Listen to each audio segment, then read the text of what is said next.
जो विषय आहे तो नैसर्गिक शेती करण्यासाठी शेतकऱ्यांना प्रवृत्त करणे हा आहे. आपण शेतकऱ्यांना का प्रवृत्त केलं का पाहिजे नैसर्गिक शेती करण्यासाठी, मी तुम्हाला 2-3 मुद्दे सांगणार आहेत थोडक्यात. पहिला प्रथम आपण नैसर्गिक शेती म्हणजे काय ते जाणून घेऊया. निसर्गाच्या नियमांचे पालन करून केलेली शेती ज्यामध्ये रासायनिक खते, कीटकनाशके यांचा वापर शून्य असतो, जीवामृत, बीजामृत यासारख्या स्थानिक घटकांचा वापर केला जातो, याला या प्रकारची शेती केली जाते, त्याला नैसर्गिक शेती असे म्हणतात. शेती करण्यासाठी निसर्गातील 4 गोष्टी अतिशय महत्त्वाच्या असतात, त्या म्हणजे सूर्यप्रकाश, पाणी, नायट्रोजन आणि कार्बन डायऑक्साईड. या 4 गोष्टींशिवाय शेती ही होऊ शकत नाही आणि ह्या 4ही गोष्टी आपल्याला निसर्गात मोफत मिळतात, हे आपण जाणून घेतलं पाहिजे.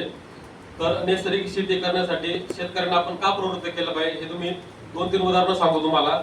पूर्वी आपले पूर्वज लाकडी नांगराने शेती नांगरायचे, परंतु आता शेत नांगरण्यासाठी 50 HP चा ट्रॅक्टर लागतो.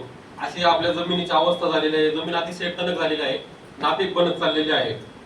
रासायनिक खतांच्या अतिवापरामुळे जवळजवळ 70% जमीन ही शारपड आणि नापीक होत चाललेली आहे, मृत झालेली आहे.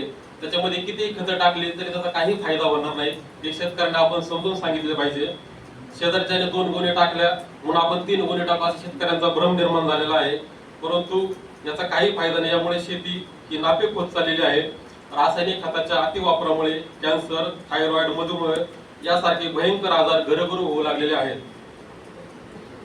ते आजार जोपर्यंत लांब आहेत तोपर्यंत आपण त्याच्याकडे बघत नाही, परंतु ते आजार जेव्हा आपल्या घरात येतील त्यावेळी आपल्याला जाग येणार आहे. याचं उदाहरण म्हणजे पंजाब सारख्या राज्यामध्ये, पंजाब ते राजस्थान बिकानेर या ठिकाणी एक ट्रेन रोज जाते. त्या ट्रेनला कॅन्सर ट्रेन असे तिथले लोक म्हणतात. त्या ट्रेनमध्ये जवळजवळ 60% लोक हे कॅन्सरग्रस्त आहेत, जे ते त्या ट्रेननी रोज राजस्थान या ठिकाणी जातात. हे पंजाबचं उदाहरण आहे, परंतु तुम्हाला माहिती आहे का आपल्या महाराष्ट्रामध्ये देखील असा एक तालुका आहे की तो कॅन्सरग्रस्त मधून जाहीर केलेला आहे, कॅन्सरग्रस्त मधून म्हणून.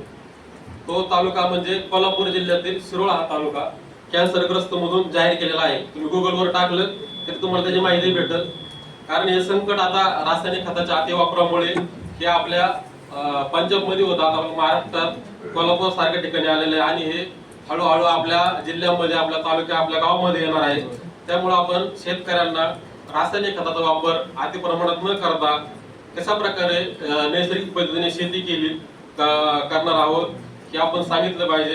कारण आता विचार करण्याची वेळ आलेली आहे की आपण शेतकऱ्याच्या बांधावर जातो आणि शेतकऱ्यांसोबत आपण काम करतो.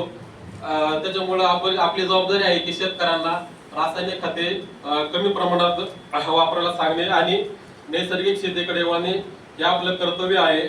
म्हणूनच मला वाटते की नैसर्गिक शेती ही काळाची गरज नाही तर स्वतःची व प्रत्येक शेतकऱ्याची गरज आहे. धन्यवाद.